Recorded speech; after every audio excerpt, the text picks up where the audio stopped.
Larry Madowo is standing by with the power panel. Larry?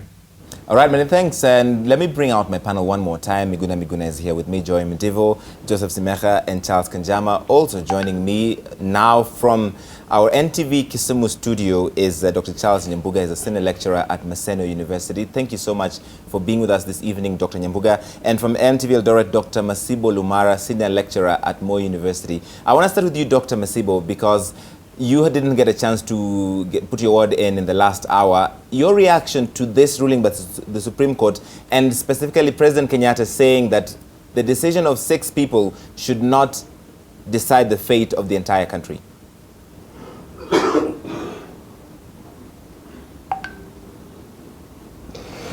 Thank you, Larry, and thanks for the opportunity. I want to hail the decision of the Supreme Court.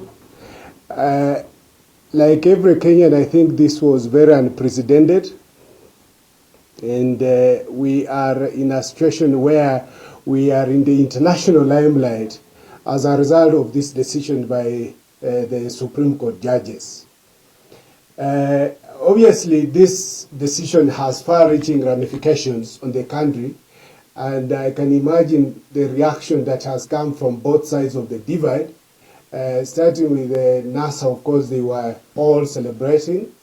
And the response by the president is one that is quite well guarded, because he says he does disagree with this decision by the Supreme Court, but at the same time, he respects the ruling. Now, that's really important for us. As for what happens beyond there in terms of what the president says, I think it goes a long way in just confirming that sometimes when you lose, it's very painful. And I can understand his reaction today. Munga, I want to jump to you because there's 2 statements that people are making a lot of sense of today. One is that statement by President Uhuru Kenyatta that 6 people should not determine the fate. But the other one is NASA leadership insisting they do not have faith in this current IEBC. So where do we go from here?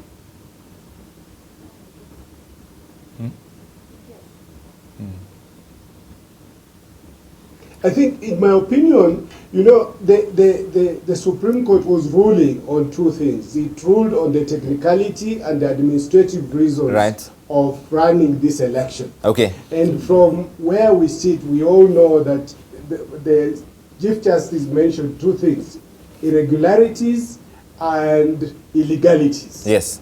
Now, at the end of the day, if one person in the name of the chairman for IEBC, Wafula Chebukati, made a decision together with his colleagues in the commission to declare President Uhuru Kenyatta president-elect on the basis of irregularities and illegalities, is as good as saying that they were going to bequeath the country of a leadership that was not done in a fair, transparent, free, and verifiable manner.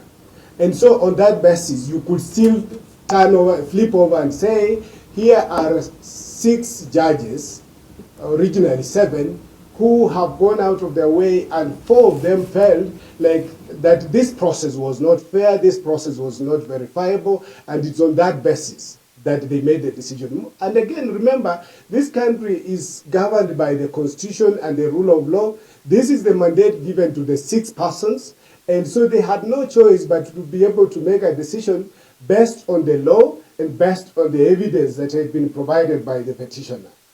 I want to jump to Dr. Nyambuga in Kisumu. Where do we go from here if NASA says it has no faith in the current IEBC? So can we get a new IEBC in 60 days?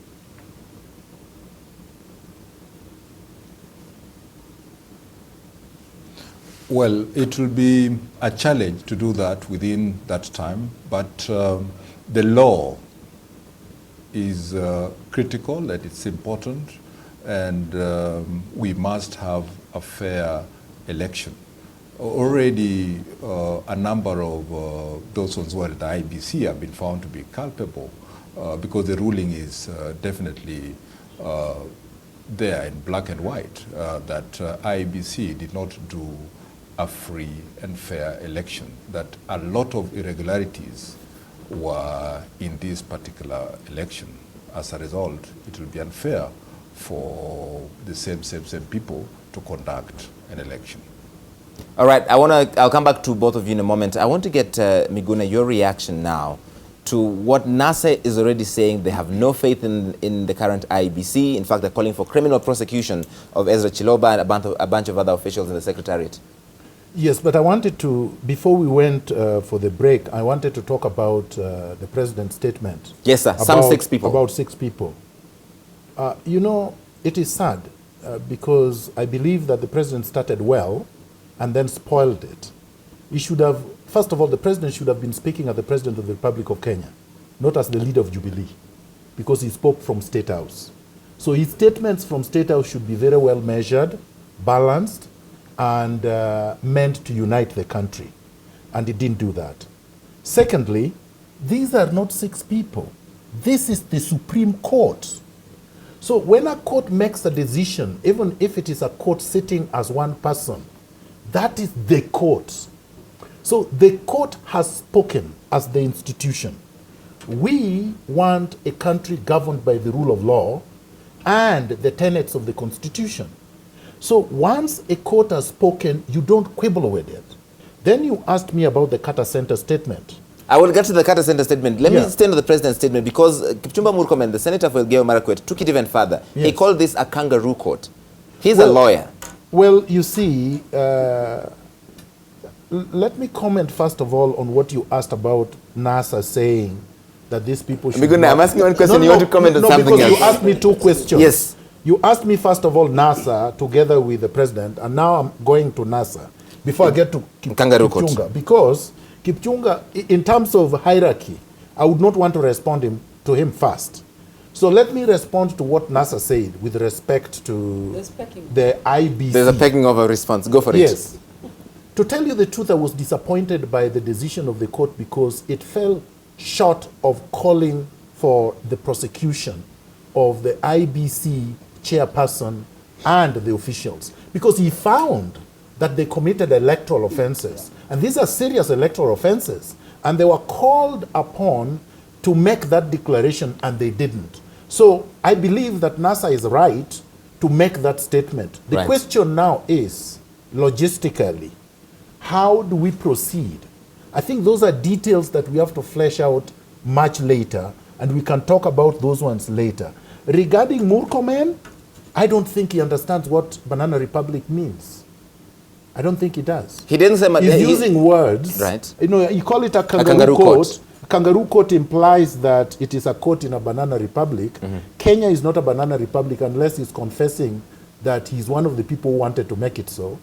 And clearly, this court has spoken jurisprudentially with very good quality judgment. Now, you would have to, as a lawyer, as an advocate, poke holes on the reasoning of the court, but don't just dismiss the entire judgment because you disagree with it. Okay. Can the court do what Miguna says they should have done, which is call for prosecution of some of these officials? Is it in their place to do so? First of all, Larry, I don't quite agree that the court has found that criminal offenses were committed. We don't know yet what offenses. Election offenses are criminal offenses.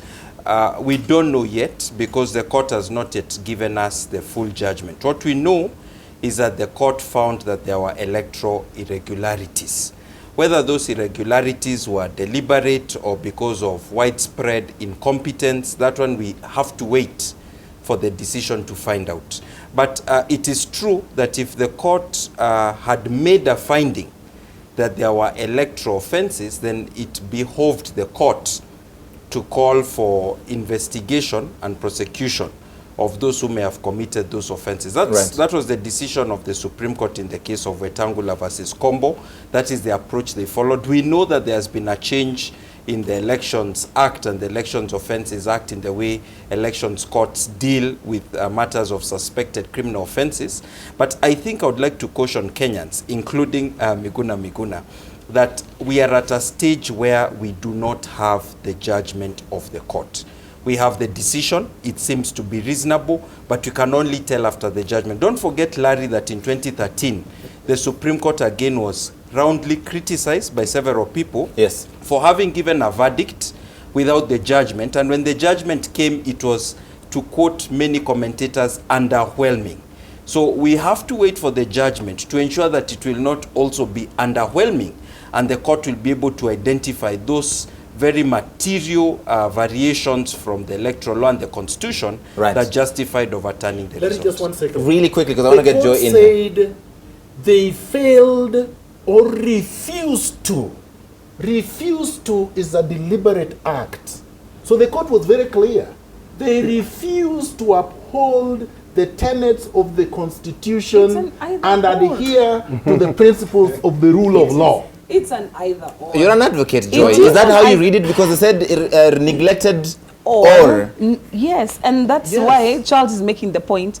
Until we read the full judgment, then we won't even see where this refusal or neglect arises from. And then at this point, we are still speculating. We are all speculating. But they used the word refuse. They did. Yeah. They did. And until and unless we can see exactly where the reasoning was, then we cannot make that judgment. But following on the thoughts that Charles started, the Electoral Act has been changed, and it has made it categorically and abundantly clear that if an election official conducts himself in a manner that shows that he's deliberately subverting the process or he's committing illegalities, that particular officer is personally liable, actually criminally liable. And that's what we saw Chebukati also saying today. He was saying, look, the areas, because I'm sure even they were caught with egg on their face, then they're saying those people who we notice one or two things, three things about them, we are inviting the DPP to come in and to look at 1, 2, 3 positions. And so he said they're going to be making internal changes at the commission. Yes, and I expect in the next few days we'll start to see him. He said that his reading of the ruling did not, there's nothing about him. And I fully expect that we will see a few heads rolling within the next 1 week before even the dust settles. Might that include the CEO, Ezra Chiloba? Probably. And with this ruling, with this entire scenario, we need to remember, we had a rookie commission. The thing that was not rookie was actually the secretariat and the rest of the people who are working there. So I would not be so quick to rubbish the commission itself, but we need to look at the secretariat and we need to look at the people on the ground, because they are the common thread from Isaac Hassan to this commission. They're the ones who are the common thread. And so there must be something in that thread that is broken. And that's what needs to be found and fixed. You seem to be shaking your head, Simekha. No, but why I'm shaking my head, I wasn't even aware that I was shaking my head, but just in response to actually what Kanjama had said earlier, yes, 2 words that the Chief Justice used, not just irregularities, he also said illegalities. Yes. Now that is so clear. It is so unequivocal that you cannot doubt what it means. He don't even say unlawful. Yeah, he said illegality. So it's important to take note of that. Right. Secondly, well, the court didn't pronounce itself on whether prosecution should happen or not. But even though it didn't, I think I can say without any fear of contradiction that Kenyans should expect that a process, in fact, has commenced to take those people to court. There's a voter who's gone to court and is demanding that Ezra Chiloba, the Wafula Chebukati, a bunch of other officials should not carry out this fresh election. But now, that is interesting, but a small piece out of a big picture. In fact, what NASA is doing is inviting the country to look beyond a contest between a few individuals. And this problem, you can trace it back to 2007-8. The Agenda 4 items that we never dealt with.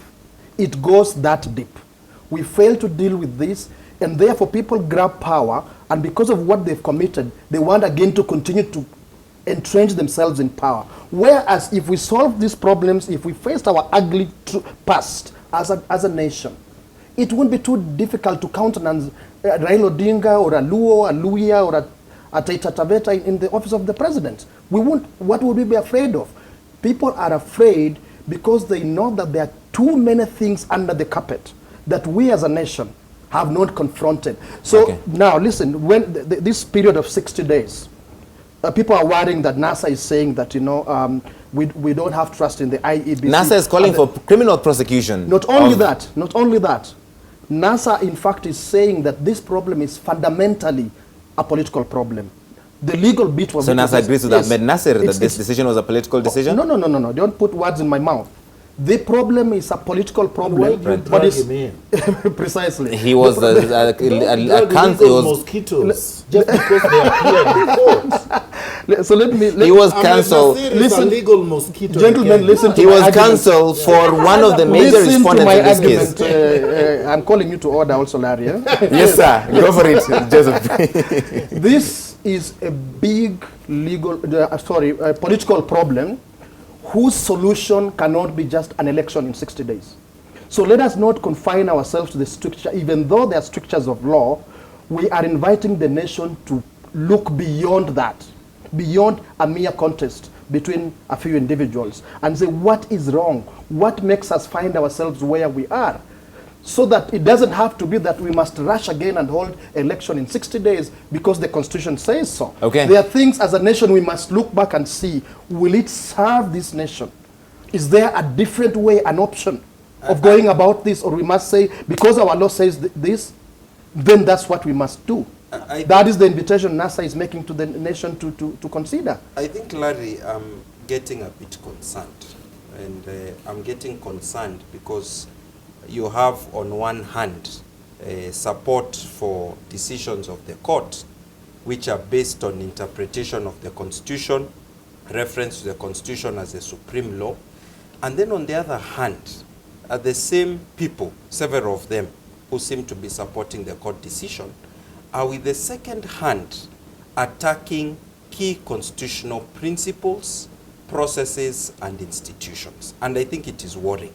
For example, the Supreme Court has said another election in 60 days. The Supreme Court didn't pluck out 60 days from the air. It is a provision of Article 140 of the Constitution. Right. So if you hear commentators saying, no, in fact, you can expand the period beyond 60 days. Some commentators are saying, no, in fact, IBC should not be the one to carry out the elections. And yet, the Constitution, no, I'm saying some commentators, I'm just giving a general analysis. But right. He said that you don't even need to have elections in 60 days. I think we need to start pushing back against anyone who would try to use the decision of the Supreme Court to generate a situation of either political, constitutional, legal anarchy. We have structures, we have processes, let us follow them. NASA has previously said that fixing electoral impunity is not primarily a court process, a court decision only. It goes beyond that. So that seems to be what he's saying, that this is beyond just a legal problem. It's a fundamentally political problem. Larry, let me give you two things that you should take from this. I studied jurisprudence at a very great length, and I will tell you this, that courts are instruments of power, and any student of jurisprudence knows that. So courts are instruments of power. If you're in power, the courts serve to maintain the status quo. So what I understand my friend to be saying is that we have to go beyond that, because that's more than the court. But let me come back to what I wanted to say. Right, sir. There is a more fundamental problem, and NASA should take this up pronto. There were orders that the court made for the IBC and Chebukati to comply with access to the servers, access to Kim's kits and their GPRS, and many, many other things, and an audit of that system. And they did not comply. So they are in contempt of court. NASA should make an application to have them declared in contempt of court, which is a criminal offense. Do they still do that even though they appear to have won the case? They can, because those failures, those refusal to abide by court orders are still outstanding. Okay. So that's a live matter. Right. Once they're declared in contempt of court, they can't hold public office. You get them out without having demonstrations and without petitioning the parliament. Great. I have to take a break real quick, but I just want to get first from Dr. Nyambuga and then from Dr. Masibo really quickly, something Charles Kanjama was just saying. First of you, Dr. Nyambuga, that NASA appears to support what the court decision did today, but also does not trust in the entire process, and they're saying this is now a political problem, not just a legal one. Your reaction to that real quick, Dr. Nyambuga.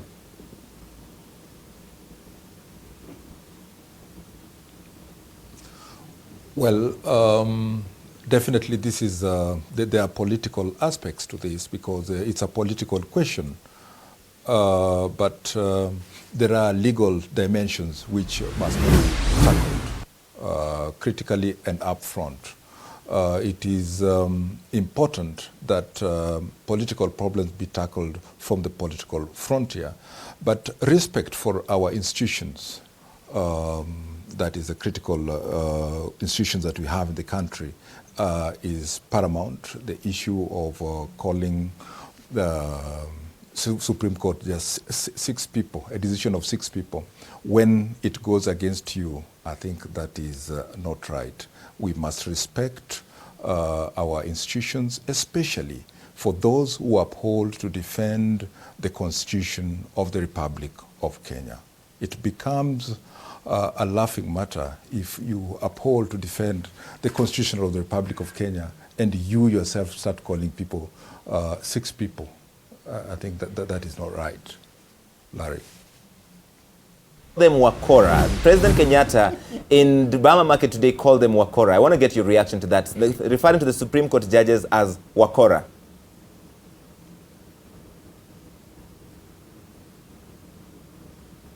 They cannot be Wakora when they go against against you in terms of ruling, and then they cannot be wise men when they are supporting you. Then you are confused somewhere. Thank you. Okay, you want to respond to that, President Kenyatta calling them Wakora? Actually, I want to give you privileged information. Right. Because, I mean, I've heard you say, first of all, that that now is when NASA is saying it's a political problem. I was trying to paraphrase that has what been from Charles, the beginning. right. But the privileged information that I want to give you is, by the way, NASA did not go to court just to win a case. The reason was, if you remember before, NASA had said we will not go to court. Right. And through other things, negotiations and whatnot that I don't have the privilege to say them here, the decision was made. You said you're giving him He's giving me privileged information, so please give me that privileged information. Yes. And this privileged information is the reason for going to court was not just to win a case. Right. The reason for going to court was to speak to Kenyans, to speak to Africa, and to speak to the world, to demonstrate why NASA was saying it is aggrieved and the Republic of Kenya is aggrieved. Now, NASA would have gone ahead and had a program and still has a program whether the court was going to decide for it or against its petition. Okay. NASA was going to go ahead with this program, and it is going to go ahead with this program, and it's not limited to Raila Odinga becoming president. It's limited to sorting out, not limited, sorry, it involves sorting out the problems we have in this country so that we don't keep witnessing this kind of things, this kind of mischief in Kenya. We have to, the foundation has problems.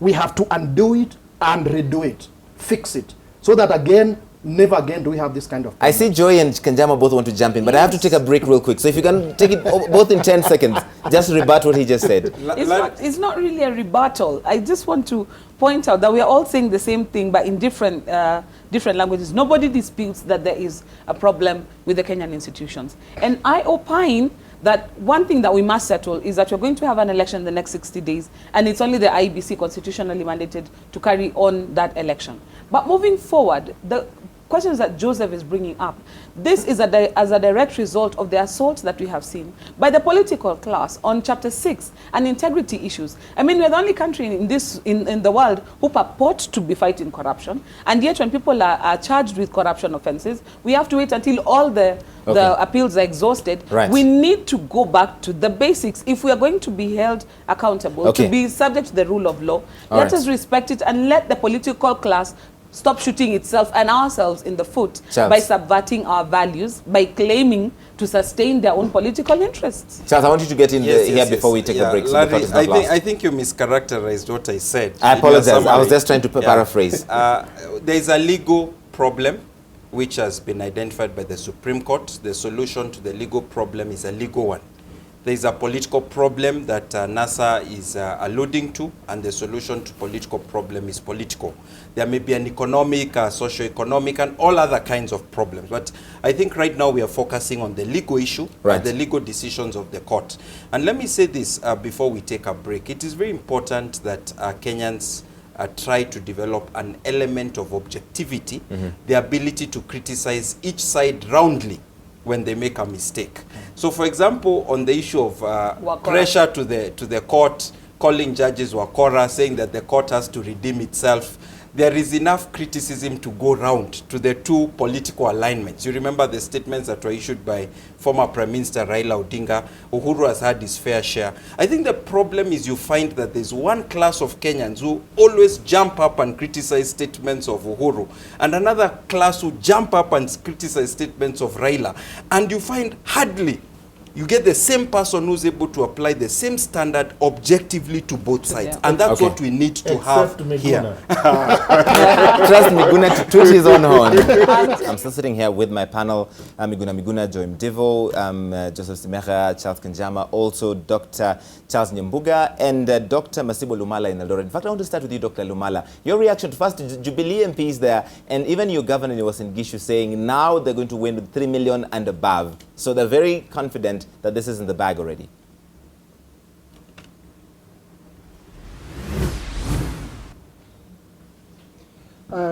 Before I respond to that, Larry, let me just take you slightly back on the question of the IEBC, and I want to simplify Yes, sir. it very easily. Yes, sir. Both the president, the former Prime Minister Raila Odinga, and many of us are football lovers. Now, in a football match, there are two teams that play, and we have a referee in that game. If any of the teams feel aggrieved, they can take their matter to a tribunal, and should the tribunal find that the referee was unfair to one of the teams, there will be a rematch. What doesn't happen in football is that you cannot have the same referee who has been vilified reffing the match. So I rest the case as far as IEBC is concerned.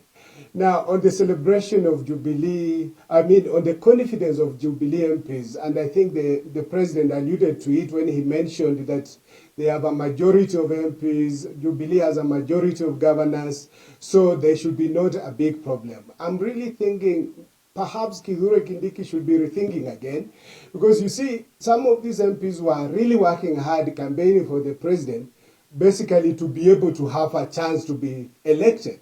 Because they knew if you didn't support the president, if you didn't support Jubilee at that stage, you could not be re-elected. So it is possible there could be a realignment.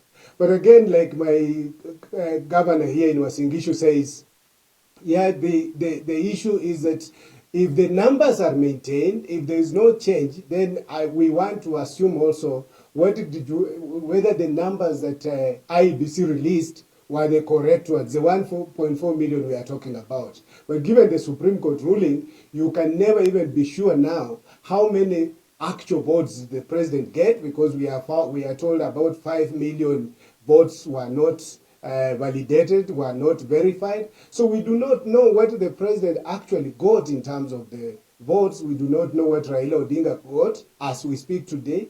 And until that question is sorted, the only time we can verify that again is at the ballot, maybe by 1st of November. Until the ballot, he says. Dr. Nyambuga, your reaction to the Jubilee celebration, they're promising to win within those 60 days when that fresh election happens, with an even bigger margin. 3 million is a number they have thrown around.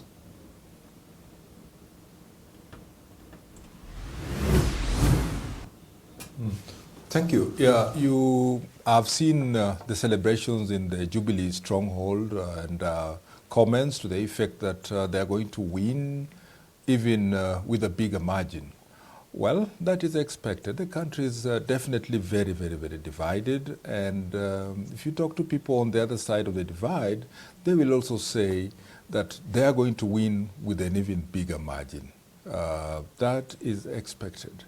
But this election is going to be a thorough election. It's going to be quite a competitive election because now we are just faced with only the presidential election and not the other levels of governor, senator, and the rest.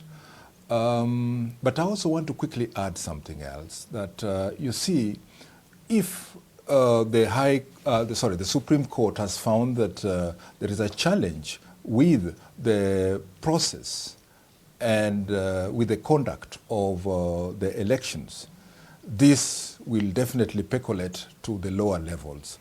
There will be a challenge as far as the MCA position is concerned, and there will be a challenge also as far as a member of the National Assembly, Senate, and even gubernatorial, we expect to see more petitions coming in, and the problem could be much more rampant than just the presidential. Thank you. That from Danstan Omari, the lawyer who we were on with you the other time, he said this opens floodgates to a lot of other petitions for governor, for senator, for woman rep, etc., based on the precedent that the Supreme Court has set today. Is that you're also reading? That is my reading, because the Supreme Court said that they could not validate, and in fact they nullified the numbers. So you see, people have been talking about the numbers, and in fact I was laughing when I listened to both J.B. Ojwang and Justice Njoki Ndung'u saying that the numbers announced were final. But what was the process of announcing? So say, for example, I cook up numbers, then fill Form 34As and Bs or whatever other forms were there for purposes of other elections, then transmitted them through Kim's kits. Then they went to the National Tallying Center. Then they are announced. Are those numbers valid? No, they are not. Right. So numbers in themselves is actually nothing in an electoral process. Once the court determined that this election was a sham, because that's what the court said, it was a travesty of justice, and it did not adhere to any constitutional and legal tenets. It therefore means that when this decision is applied by the lower courts with credible evidence, those elections will stand nullified. Will you also be therefore contesting the election of Governor Mike Sonko? No comment. Do you also agree this opens up floodgates? Larry, I want to say two things. First, in regard to the decision of the court, I think there are two critical decisions of the Supreme Court that will actually embolden many candidates who were declared as having lost. Candidates in other seats, not the presidential race. Governor, MP, yes, all yes, of that. Yes. There are two decisions. The first was the decision on scrutiny and access to the system. Already I know, as a lawyer who has done election petitions and who will be doing some in the coming days, that that decision already emboldened many candidates who are thinking about going to court, because they now have confidence that they can get to the bottom of the matter and the court will adopt an inquisitorial approach. Secondly, the verdict of the court that was issued today, that more or less casts in doubt the entire process of the election and says it was not free and fair, would apply to the other 5 seats. So I know that it has emboldened candidates, and there may be a floodgate. It's only that people have less than a week, because the deadline is Tuesday probably, right, or latest Wednesday, to file cases. But the second point I wanted to make, Larry, and that is in regard to the decisions or the findings of the dissenting judges, the two of them, is that I think it's still early days to dismiss casually their dissent. In the same way that in 2013, we got the decision of, it was not just the majority, it was a unanimous decision. Yes. But that didn't mean that the decision was not open to criticism, and that in fact criticism is often encouraged. So the two judges who dissented have begun the process of criticism of the majority decision. That majority decision is not yet with us. We don't have the judgment, we don't have the reasoning, we don't know their finding of facts, the interpretation of the law. When we get that, and when we get the full also judgments, dissenting opinions of the minority, then we'll be able to critically analyze. So while we can talk about how good this decision is in terms of Africa, democracy, rule of law, and the fact that the courts can overturn an election, and right, that is granted, when we begin scrutinizing the actual reasoning, the logic, the evidence used, we may reach a more ambivalent conclusion about the decision of the court. So Kenyans need to wait, because we don't have yet the full reasons that are. But we can comment on the summaries they read in open court. Which is what we are doing. Which is what we are doing. No, but you're saying we are dismissing them summarily. We are not. I'm just saying, when a judge reads that these figures that were read, that have already been invalidated for good cause, and they are saying this should not be departed from, it's laughable for a jurist to argue like that. Even a first-year law student knows that numbers are not significant if you don't look at the formula that generated the numbers. What I would say is this. The majority decision has not yet given the reasoning why they think the numbers were invalid. That will come. But we know based on the evidence. No, we don't know.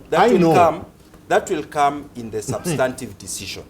So you can't use a lack of reasoning that has not yet been given to trash the opinions of the minority, because at least the minority probably have had discussions with their majority judges. What I'm saying is that I actually knew the decision before it was rendered. How did you know the decision? Based on analysis of the evidence that was there. Larry, it was so obvious to any cogent lawyer as to what the decision was going to be. Let Kanjama finish. Yes, sir. Let's hold our horses in regard to the jurisprudential analysis. If anything, it is the judges in the minority who have at least given a few reasons for why they disagree with the majority. Which amounts to nothing. Which amounts to nothing. You cannot say that. It did amount to nothing. The majority have not given their decision. So to be fair, it is we don't have the material in the majority judgment to use to weigh against the material that is in the summary of the minority decisions. We have to wait for that. You're disagreeing with what Miguna's argument, Tell us the reasons in the dissenting judgment that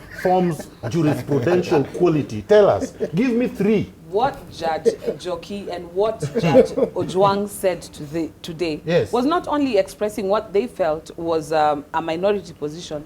It tells me also that there are some of the facts where the judges agreed on the facts but did not agree on the outcome. But jurisprudence is not about feeling. That is why you have a dissenting opinion, such that when we found all this, then I thought that the end result should have been a nullification, and these others thought maybe a retallying is what needed to be. That's what I had today. And I agree with Charles, until we see how the majority reasoned, and also to see the detailed dissenting, because in any jurisprudence, the dissenting decision is as much a part of the decision of the court, even though the majority decision carries the day. So it's a happy day for jurisprudence. No, it was not a decision of the court. It was a dissent.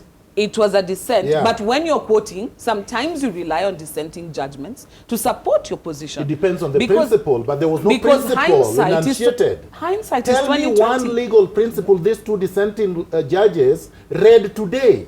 One principle, at least. One principle, is what is actually in contention, and those are the provisions of Section 83 of the Elections Act, where if the will of the people has been construed correctly, then so they go to the act rather than the constitution. And I'm telling you, that is one of the things that the judges need to give us a decision on. And until we can say the majority decision, these judges it would be foolhardy. No, I think Miguna, we have a very good bench. It's not fair. It's not fair. No, it was laughable. That you have a really good bench right now. The judges that so reasoning does not pass court test. And in fact, if you wrote like that in first-year constitutional law class exam, you will get F. Larry? Yes, sir. I think absolutely agree that shall we actually wait if you reason until like we have the full judgment? Right. Just as, I think we are overflogging this horse. Until we see the full judgment, then you can bring us back here. Miguna's first-year argument. You have raised some other issues that you want us to discuss. Yes, I want to discuss some issues. Exactly. Yeah, but Larry, I can tell you. Yes, sir. I can tell you. There is no principle of law that they enunciated. There was no test that they enunciated. There was no cogent evidence that they produced. And their result was laughable. They said stick to the numbers regardless of how they are produced. Is that your reading of the dissent from Justices J.B. Ojwang and Joki Ndungu? No, I think they raised very valid points, and they agreed substantially with what had been the argument of IEBC and Jubilee. And I think any person who's being objective knows that both sides, the petitioners and the respondents, presented credible arguments in court. The respondents were basically telling the court, please uphold... That Nigeria is a superpower? No. Leave alone the sideshows. We are now on the serious legal analysis. They were telling the court that there is a general principle that a minor infraction of the law should not result in a substantial reversal of an act that would otherwise be treated as constitutional. An illegality No, is not a minor infraction. Let him finish. Let him finish. Yes, sir. There are different opinions about this matter, but definitely that opinion that was upheld in the 2013 decision has been upheld in very many other courts, both within this country Where? Mention one. and in other countries. Mention one. I'll give an example. Which country? In the United States Supreme They upheld Court, our Supreme Court in decision? the year of 2000. No, the the principle. It's the a will principle. of the people. There was In no the principle case that was in the case upheld. of Bush versus Gore, which went to the Supreme The Court, Florida Right. decision. one of the criticisms of the Gore team was that there had been improper determination of this thing they were calling hanging charge, pregnant charge. Yeah. That there had been improper verification and validation of the ballots. And the court came up with a decision where they determined that there may have been certain infractions, but they were minor, would not reverse a decision of the electorate. Are you which was saying- majority. So what Kanjama, I'm trying that to was the say, worst decision of the Miguna, Supreme Court of Miguna, the let United States. Kanjama Yeah, finish. no, what I'm trying Let to Kanjama say It's the finish. worst decision from a court. what I'm trying to say is Yes, there sir. have been very credible jurisprudence in other countries, respected even in those countries, where they Relied have on even their held own courts. similarly to what our That is very wrong. 2013 court held. All right. So what we are waiting to see is this 2017 decision of the majority. What will it rely on? Okay. Which cases from other Section jurisdictions? 83, the How will it Mainaki interpret Oh my the goodness. Constitution of Kenya in light of how other courts, including the Supreme Court in other election cases, in other non-election but constitutional cases, has interpreted the Constitution? Did you follow Paul Mwangi's submission on the standard of proof? Yes, I Are did. you The saying, Charles majority Kanjama? decision agreed with Paul Mwangi, and that is the correct decision. The Are you- majority decision has not been given in terms of They the read the judgment. summary, They have not said which whether I they have read. agreed with the burden and standard as interpreted by Paul Mwangi, It's or the obvious. question of disjunctive versus conjunctive. It Yes, is what's Are your- you saying, obvious. Charles Kanjama, that the two dissenting voices, the two dissenting justices, agree with PLO Lumumba's argument? His analogy is and the IBC's job was to midwife a baby, and the baby has been delivered. Don't Correct. strangle it. That's what they did. I think, Larry, for the general public, it might become very fancy Because that was a way to of- rely on the analogies, because people enjoy analogies like strangling the and Because the rest of us are and not so on. lawyers, Charles. But at the legal That level, analogy and, is and a that's bit why we are tricky. trying to But break it was down. submitted in the Supreme Court. It That's was why we are can't trying, run away let, from let me it. finish. Yeah. That's why we are trying to break down the legal Yes. to a sense in which even the common Mwananchi can understand. Okay. And what I'm trying to say is that it's not a question of strangling the baby. That was just a metaphor.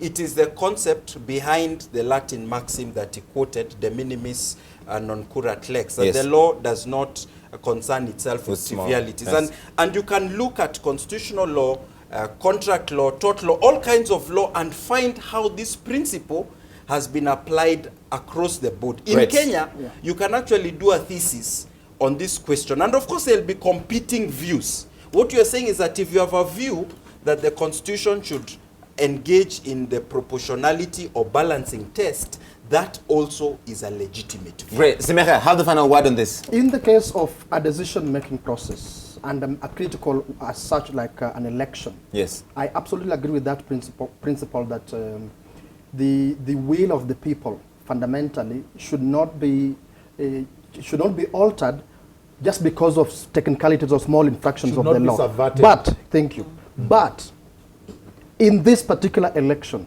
what is it that you depend on to arrive at that conclusion that there was something you can call the will of the people? And hence in Miguna's argument, It is a credible- those numbers, yes. how were those numbers arrived at if the court's own scrutiny, and the court includes those two dissenting Yes. judges, Yes. actually confirmed that a certain critical number of votes were not verified? How in this huge world, amount. yes, how in this world would you then arrive at a conclusion there was something you could call the will of the people, Okay. which should not have been subverted Correct. by I think The infractions of will the of law? the people must be expressed Okay. freely and must be legitimized through a credible Right. process. Process. Right. In this process, Right. the court found there were litanies of irregularities Okay. that invalidated the declaration of the All right, whale. let's now start this discussion all over again. I just have a 1 minute or two to talk about the Carter Center. The Carter Center, Dr. Nyambuga, Dr. Masibo, they were the first to give this entire election a clean bill of health. And now with the Supreme Court throwing out the election of President Kenyatta, they're coming in for criticism. I want to read for you what a statement from the Carter Center. Guys, if you can bring this up. And this is the bit where the Carter Center's statement is interesting. They say, the center affirms the observations and conclusions in its August 10 and 17 statements and notes the Supreme Court's ruling is focused on problems that occurred during the transmission of results that impacted integrity and not the voting or the counting process. So, Dr. Nyambuga, starting with you, what the Carter Center is essentially saying is, we stand by our statement. The voting itself was fine. The problem was in the transmission.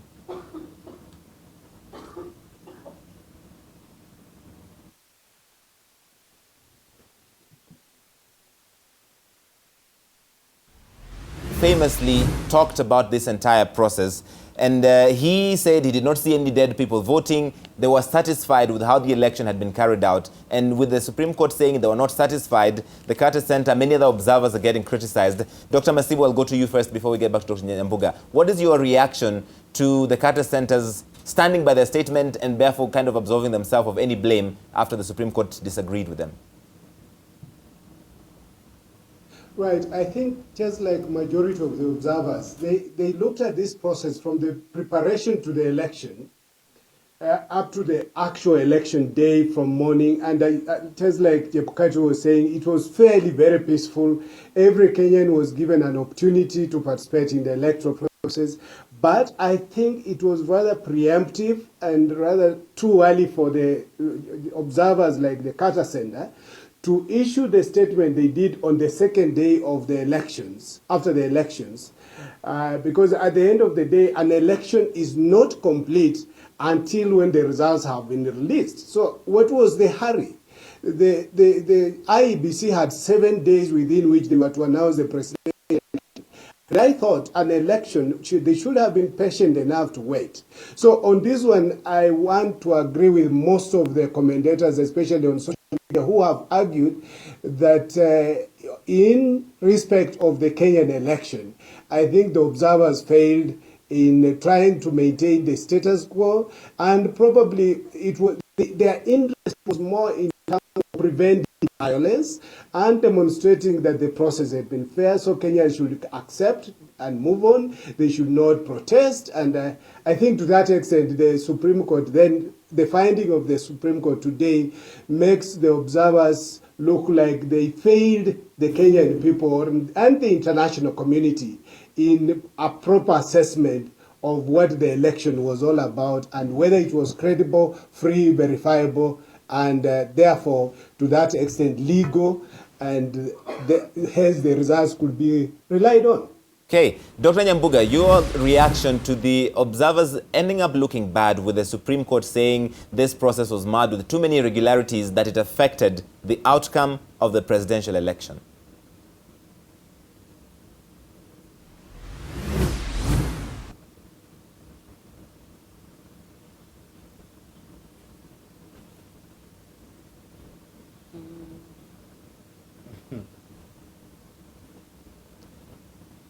All right, I have some technical challenges with that audio from Dr. Nyambuga. I'll come back to him in a moment. The Carter Center, Miguna. No, Miguna's spoken too much. Joy. Let me have Joy say something. Let me have Joy say something. even Dr. Masibo is agreeing in Eldoret. He's smiling because No, I can't be sitting here just feeling your gender balance. No. Joy, the Carter Center and John Kerry have now are getting criticized. You will comment, yes, sir. We have to, Last. but I go first. You go first. Your reaction to what the Carter Center is now saying that no, the problem was in the transmission, not in the voting or the election itself. I understand the Carter Center trying to stand by their statement because, I mean, where would they come off now getting away from that position? Because if you are an observer, all you can do is observe. And you report what you see. It's the story of the blind man and the elephant. The one who thought it was a tree trunk, it was a wall. It's what they saw is what they reported. Where they overstepped their mandates is where they purported to declare the elections free or fair, because quite frankly, given what we've seen with the Supreme Court decision, they were not in a position to be seized of the full facts before they made such a declaration. But all the And even observers, the going ahead, COMESA, the African Union, and they all the Carter took Center, cue, they the all European Union, they all took- kind of say the they same thing. all took cue from the Carter Center, because once that press conference went out is when we saw all the other groups organizing their own statements. And I like what Dr. Masibo said. With them, their main focus was trying to keep everything as peaceful as And possible, preventing violence. and making sure that the ship is not rocked too much. And that they achieved, I guess, to a certain extent. But the problem now also becomes, what is the place of neocolonialism in all this? Okay. Because we are happy to have you to come and observe our elections, but it's not your place to determine whether or not the elections were free or fair. Just say from where we stood, we did not see anything extraordinary, and we are happy with what we Simekha. saw, and we go back home. Simekha. Thank you very much, Larry. Yeah, I mean, I pick up from where Joy has left. You know, we must begin to question very seriously the role of the so-called election observers, particularly foreign ones. The so-called election observers. Yes. Why? And the way we take their reports. Because what authority do those reports have when these people hardly are seized of the facts of what has happened? For example, when they tell you the election, the process up to casting the vote was peaceful. Yes. What is peaceful? Because you didn't see people being cut or shot, then you say that was peaceful? How traumatizing if only they knew it was for people whose agents were removed from polling stations, denied access. Even it's questionable even to say that every Kenyan had a chance. Because how do we know that Kenyans where Raila Odinga's agents were removed or denied access, actually his supporters had a chance to cast One of the whatever. most memorable statements was from John Kerry, asked about dead voters and said, I didn't see any dead people voting. Very condescending. I think that man better be advised to go solve the problems in his country. In fact, electoral-related problems. Look, he is telling us not to protest. From day one after Trump is announced, there are protests against Trump. Right. Then he dares to come here and tell us, we shut up, move on, we cannot protest. Yet our constitution, our laws, our culture, our ethics demand that when we are unhappy, we can express ourselves as long as we are not armed and we are not committing offense against anyone. So that thing of Carter, I think, has to make all of us Kenyans, whether you are Jubilee or NASA. any other NASA or any other party, are not just Carter, the Carter Center, but also the European Union, the Africa Union, the East African community. We must question the role of observers and the weight we give to the statements they issue based on just barely a few days of observing a very minimal aspect of a huge and intricate process. Charles, do you agree? I have a slightly differing view, Larry, and it's because I've been both a litigant in court where observer reports have come in useful, and I've also been an observer on behalf of the Law Society of Kenya in the last 2 electoral cycles. And I think I understand the role of observers. So I have 3 points I want to make. Real quick, sir. First, about the role of observers. I think they play a very useful role. Even in court, the court would like to hear not just from the litigants, but from other parties who can be perceived or deemed to be independent, because you need to corroborate your testimony.